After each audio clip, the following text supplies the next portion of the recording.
Kasus cacar monyet terkonfirmasi ada di Indonesia. Kementerian Kesehatan menyebut sudah menyiapkan sejumlah langkah pencegahan. Bagaimana kesiapan kita menghadapi cacar monyet? Seberapa cepatkah penyebaran virus ini? Dan apa saja langkah penanganan yang bisa kita adopsi dan pelajari dari pandemi COVID-19? Sudah bersama kami Jubir Kementerian Kesehatan Muhammad Syahril yang bergabung melalui sambungan telepon. Assalamualaikum, selamat sore Pak Syahril. Selamat sore, Assalamualaikum Mas Bram. Waalaikumsalam. Salam sehat semuanya. Salam sehat Pak Syahril, dan yang kedua adalah Kabid Pengembangan Profesi Perhimpunan Ahli Epidemiologi Indonesia, Mas Dalina Pane. Assalamualaikum, selamat sore Bu Mas Dalina. Selamat malam Mas Bram, selamat malam Pak Syahril. Baik, harapannya tentu dalam kondisi sehat begitu Bu Mas Dalina dan juga Pak Syahril. Saya akan ke Pak Syahril terlebih dahulu. Pak, ketika kemarin sudah diumumkan hingga kini bagaimana Pak kemudian penanganan satu pasien positif ini? Kondisinya seperti apa dan bagaimana konfirmasi pola penularannya Pak Syahril? Ya, jadi kemarin memang sudah diumumkan satu pasien terkonfirmasi. Jadi sebelumnya kita sudah ada 22 pasien yang suspek dan setelah diteliti menjadi discarded atau disingkirkan. Jadi kita saat ini ada satu pasien konfirmasi, seorang laki-laki umur 27 tahun habis bepergian dari 3 negara di Eropa ya selama 12 hari. Baik. Kemudian setelah itu pasien ini dengan kesadaran yang tinggi itu memeriksakan diri karena dia mempunyai gejala yang mungkin dia sudah tahu gejala-gejala monkeypox yang selama ini dia dengar. Nah, ternyata betul. Jadi awalnya dia bergejala tanggal 14 itu dengan demam, kepemusaran kelenjar limfe, ya. Kemudian baru muncul ruam-ruam atau lesi-lesi cacar di muka, di telapak tangan, kemudian juga di telapak kaki dan sebagian di genitalia. Baik. Nah, alhamdulillah tenaga kesehatan kita, dokter kita di rumah sakit itu sangat sigap. Dia tahu karena sudah mendapatkan kewaspadaan atau pedoman dari kita dan langsung menduga pasien ini adalah suspek dan dilakukan PCR. Dan alhamdulillah 1 hari kemudian PCR-nya keluar dan memang positif. Nah, keadaan pasien ini ringan ya. Jadi artinya tidak perlu dirawat di ruang isolasi di rumah sakit. Jadi cukup dirawat di rumah dan diawasi oleh dinas kesehatan untuk pemantauan selama masa inkubasinya gitu. Baik, tapi proses inkubasi nanti akan seberapa lama Pak? Apakah kemudian treatmentnya akan mirip dengan ketika positif COVID-19 begitu Pak Syahril? Jadi isolasinya sama ya, artinya tujuannya adalah menghindari atau mengisolasi pasien dari orang lain.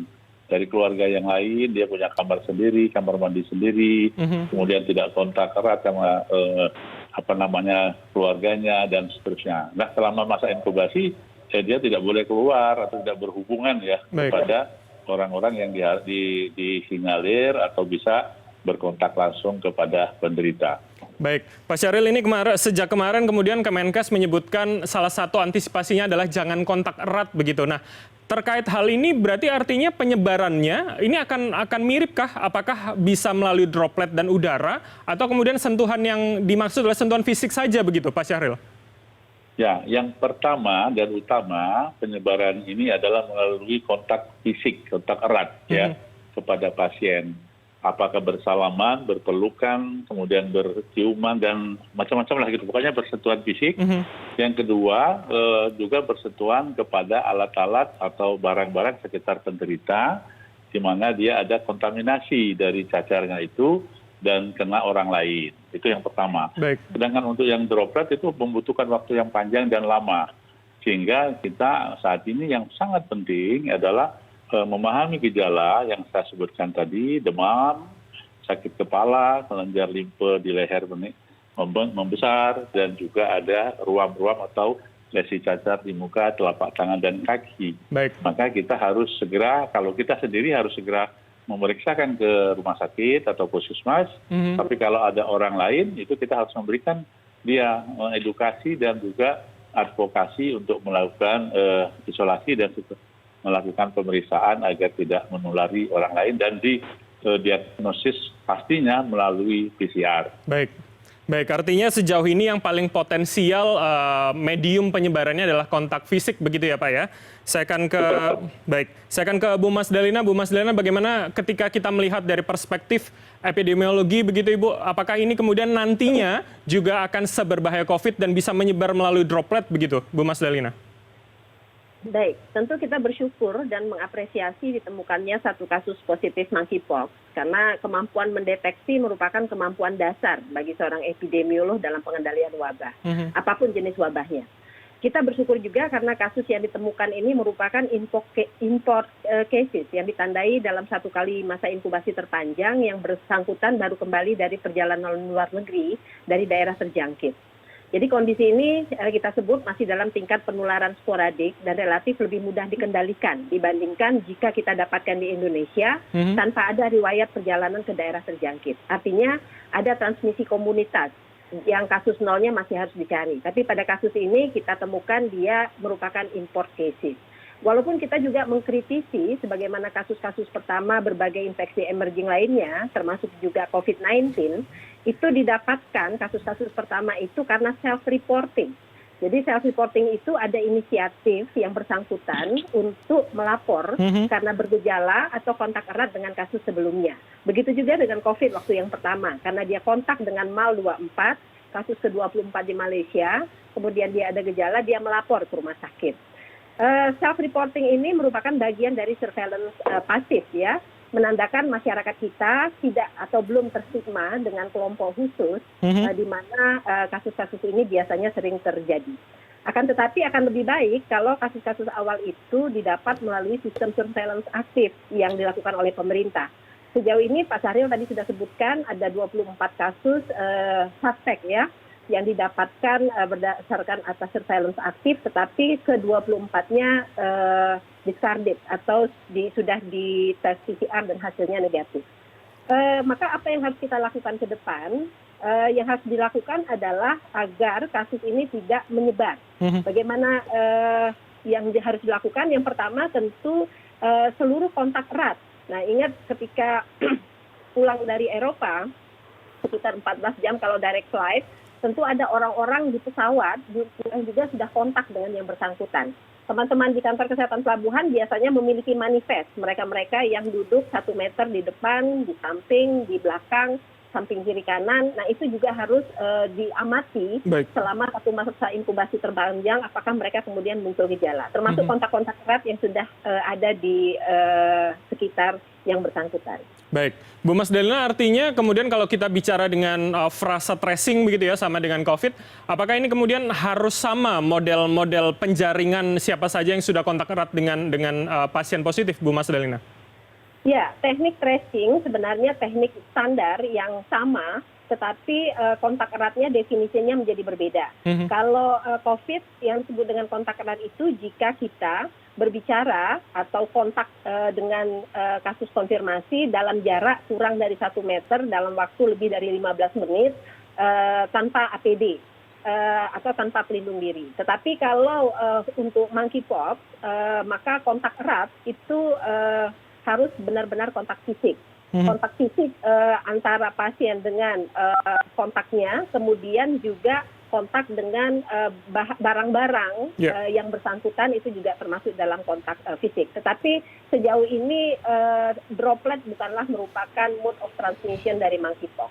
Baik, artinya karena mediumnya berbeda maka indikator definisi kontak eratnya juga berbeda begitu ya, Bu Mas Dalina? Ya, baik, sedikit berbeda dibanding COVID-19. Baik, saya akan ke Pak Syahril lagi. Pak Syahril, ketika tadi Anda mengatakan 24 suspek ini sudah melakukan PCR begitu.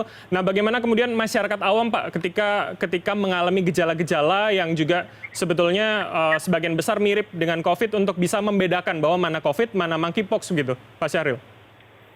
Ya, kalau monkeypox sama COVID sangat berbeda ya. Ya, sangat berbeda. Walaupun ada demam ya Pak? Iya, masyarakat lebih paham saat ini dengan COVID. Bahkan COVID banyak yang tanpa gejala atau gejala ringan ya. Baik. Nah ini kembali ke monkeypox ya. Memang monkeypox ini banyak yang mirip-mirip sakitnya, terutama di cacar air ya, atau cacar air atau sakit kulit yang lain yang juga ada gelembung-gelembung atau ruam-ruam yang ada di kulit itu.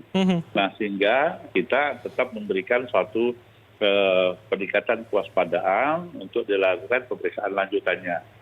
Nah, sekarang bagi kita masyarakat, karena ini kan sudah menjadi warning dari WHO sejak 23 Juli, artinya saat ini sudah ada 89 negara, maka kita pun sebetulnya harus waspada, karena suatu saat kita pun akan kena. Dan ternyata terbukti hari kemarin kita sudah ada yang positif. Betul. Dan tidak menutup kemungkinan akan ada lagi, dan bagi kita tidak usah panik ya, karena satu, kasus ini tidak terlalu berat ya, dan penularannya tidak seberat secepat dari COVID, Mas, ya.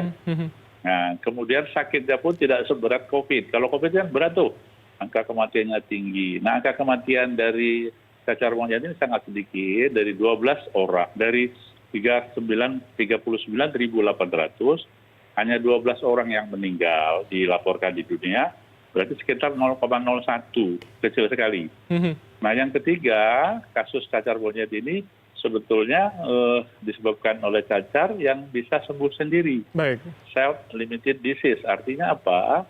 Setelah masa inkubasi 21 hari atau bisa sampai 28 hari, insya Allah pasien ini akan sembuh sendiri dengan nanti pecah, kemudian menjadi bintik-bintik hitam dan mengelupas, dan kulitnya akan kembali sempurna.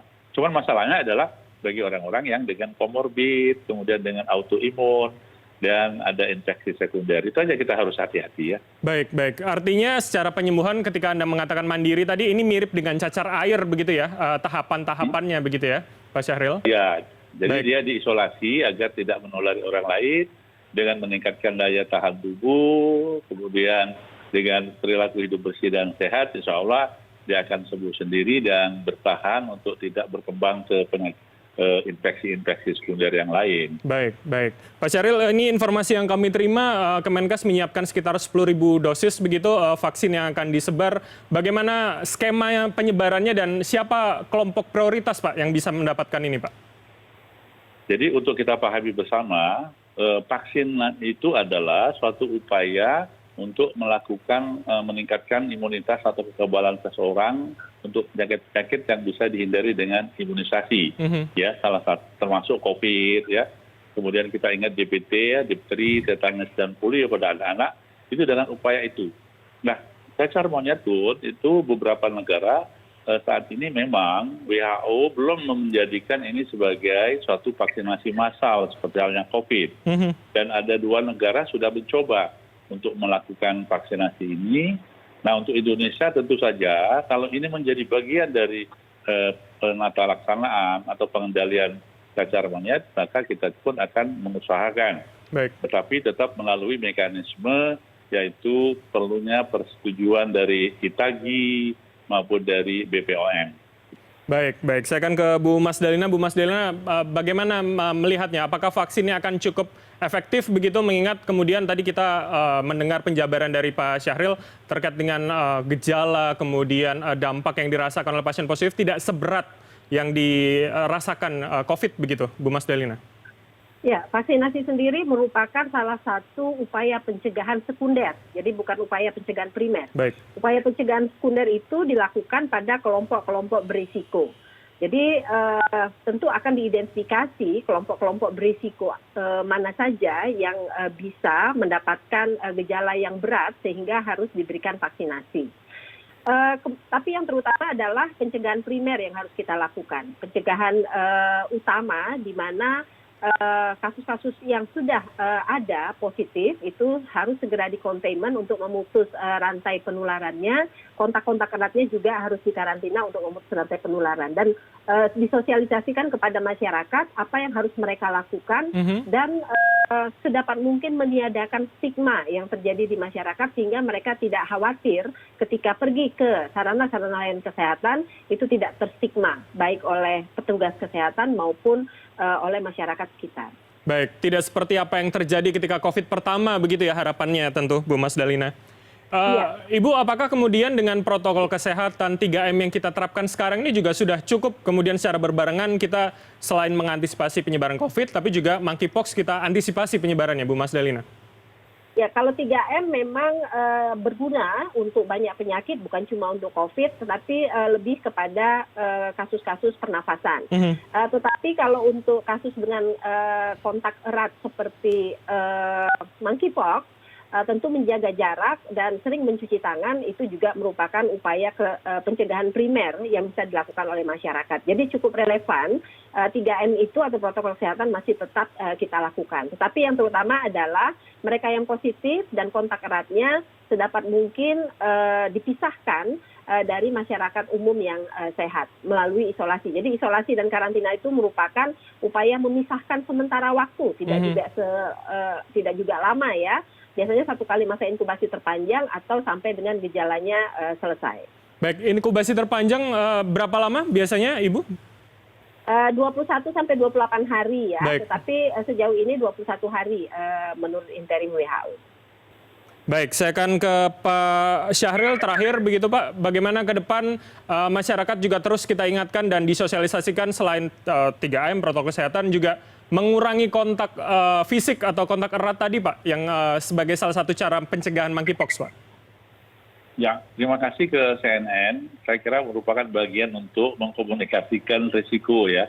Jadi ini adalah penyakit yang sudah diumumkan oleh WHO dan risiko yang akan terjadi. Nah, bagi masyarakat sebetulnya kita sudah berulang kali sosialisasi dan edukasi. Intinya adalah satu, bagaimana PHBS ini menjadi bagian gaya hidup dan kebutuhan kita. Yang kedua, protokol kesehatan bukan hanya untuk COVID, tapi seluruh penyakit-penyakit infeksi yang lain atau penyakit yang menular. Nah, yang ketiga, khusus yang monkeypox ini, bagi masyarakat, yang pertama adalah satu mengenali gejalanya tadi kan, satu demam, kemudian sakit kepala yang hebat, pembesaran kelenjar limfu, dan ada cacar-cacar aja lah dibuka di tangan maupun di telapak kaki, itu tanda. Walaupun belum tentu itu cacar monyet, bisa saja itu cacar biasa atau cacar air. Nah, untuk itu maka siapapun yang mengetahui ini segera untuk dilakukan pemeriksaan saja, karena kita sudah menyiapkan nih di puskesmas, di rumah sakit untuk apakah betul itu cacar monyet atau tidak. Baik. Nah, terakhir seluruh petugas kesehatan dan rumah sakit sudah menyiapkan nih tata laksana dan pedomannya oleh Kementerian Kesehatan, termasuk Dinas Kesehatan melakukan surveillance.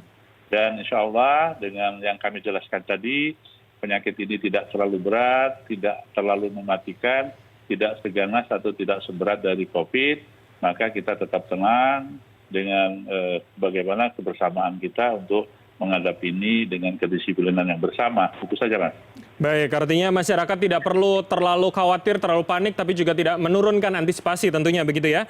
Terima kasih. Ya, betul. Terima kasih juru bicara Kementerian Kesehatan Pak Syahril dan juga Kabid Pengembangan Profesi Perhimpunan Ahli Epidemiologi Indonesia Ibu Mas Delina Pane telah bergabung bersama kami. Salam sehat selalu Bapak dan Ibu. Sehat semua ya. Terima kasih.